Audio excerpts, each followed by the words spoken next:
Okay, Assalamualaikum warahmatullahi wabarakatuh. Welcome back to my channels, English Learning with Mrs. Ida. Don't forget to subscribe and comment. Okay, now today we will talk about complex sentence. Nah, complex sentence itu ada sebuah kalimat yang terdiri dari dua klausa ataupun bisa juga lebih. Nah, saat dia menjadi sebuah complex sentence berarti dia harus terdiri dari dua kalimat yang berbeda. Satu adalah kalimat induk, sedangkan yang satunya lagi adalah anak kalimat. Nah, contoh dalam sebuah kalimat complex sentence, the shoes that she gave me yesterday is very expensive. Nah, karena dia dua kalimat yang dilebur menjadi satu, dua kalimat itu asalnya adalah kalimat sederhana. Dua kalimat sederhana digabur menjadi satu, jadilah dia sebuah kalimat complex sentence. Nah, saat dia menjadi kalimat complex sentence, salah satu yang menjadi kalimat dalam kalimat complex sentence itu adalah bagian kalimat tadi menjadi anak kalimat, sedangkan satu lagi menjadi induk kalimat. Nah, the shoes that she gave me yesterday is very expensive. Yang kalimat yang saya merahkan itu adalah anak kalimat. Sedangkan kalimat yang berwarna hitam, the shoes is very expensive, ya, itu adalah induk kalimat, disebut induk kalimat. Yang dimaksud dengan anak kalimat dan induk kalimat adalah yang anak kalimat itu dia selalu punya kata penghubung, sedangkan induk kalimat dia tidak ada kata penghubungnya. Kemudian itu dari segi strukturnya, ya. Sedangkan dari segi maknanya, anak kalimat itu dari segi maknanya dia bergantung dengan makna kalimat dia dengan induk kalimat. Sedangkan induk kalimat sebaliknya, makna dari induk kalimat tidak bergantung dipengaruhi oleh anak kalimat. Oleh karena itu, induk kalimat maknanya bebas, lengkap tanpa ada anak kalimat. Sedangkan anak kalimat maknanya tidak cukup tanpa ada induk kalimat, sehingga dinamakan dia anak kalimat. Dinamakan anak kalimat atau dependent clause, kalimat klausa yang bergantung dari segi makna terhadap kalimat induk atau independent clause. Jadi kalimat induk disebut dengan independent clause karena dia maknanya komplit atau sempurna, perfect, tanpa ada tergantung dengan anak kalimat. Kemudian we wait for whatever you want us to do. We wait for whatever you want us to do. Jadi ini di sini juga contohnya adalah anak kalimatnya whatever you want us to do. Jadi di sini menunjukkan dia memiliki penghubung. Sama seperti di kalimat sebelumnya, that juga memiliki ada penghubung that. Nah, ini adalah anak kalimat. Anak kalimat ini dia berfungsi di sini sebagai objek dari kata preposisi for, ya.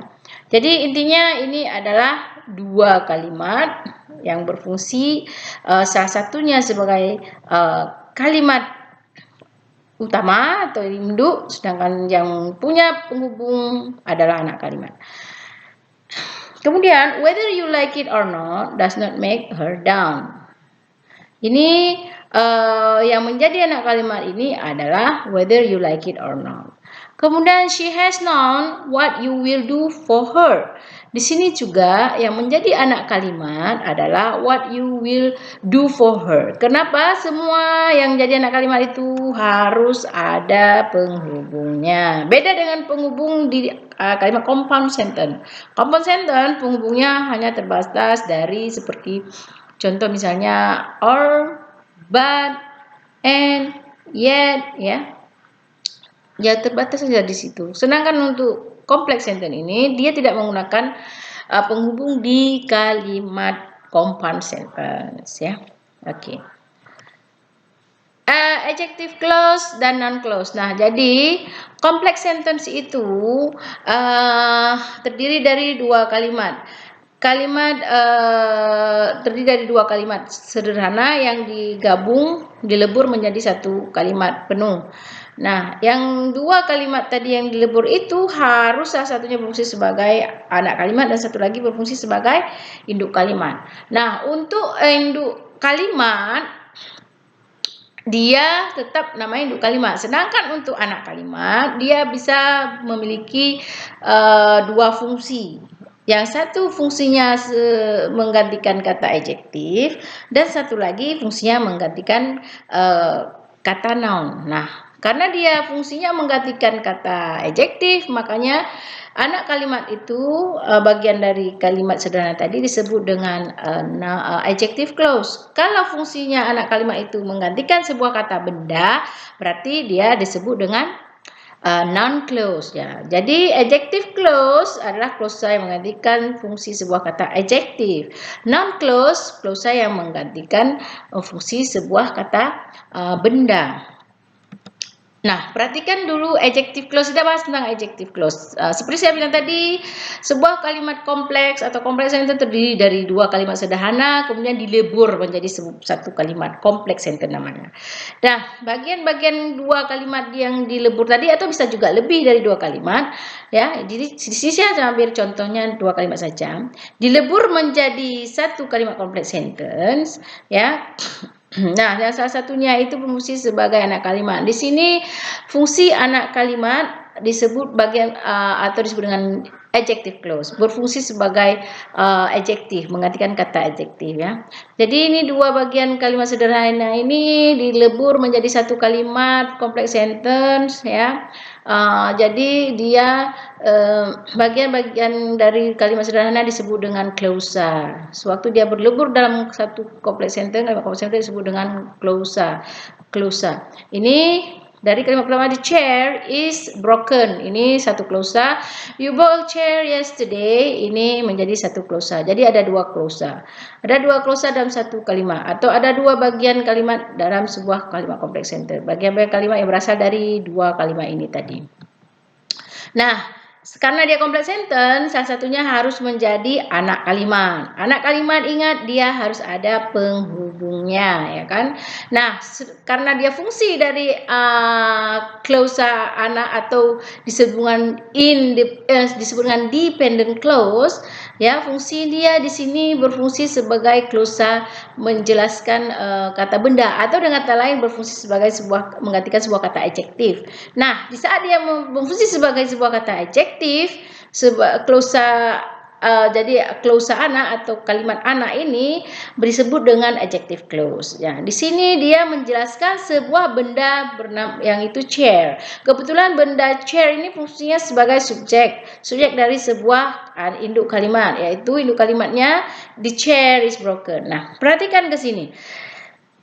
The chair that you bought yesterday is broken. Ini ada bagian dari dua kalimat sederhana dilebur tadi menjadi satu kalimat ini. Satunya adalah dependent clause atau anak kalimat yang jelas dia anak kalimat itu punya penghubung. Si penghubungnya adalah that. Nah, di sini dia berfungsi sebagai adjective clause untuk menjelaskan benda chair yang kebetulan chair ini sebagai subjek dari sebuah kalimat induk. Jadi that you bought yesterday itu adalah adjective clause, sedangkan chair is broken itu adalah induk kalimat atau independent clause. Nah, coba kamu lihat kalau sana that you bought yesterday itu dibuang, chair is broken dalam sebuah kalimat kompleks sentence itu masih punya makna lengkap. Sedangkan jika the chair is broken sebagai kalimat induk atau independent clause dibuang, tinggallah that you bought yesterday, tinggallah anak kalimatnya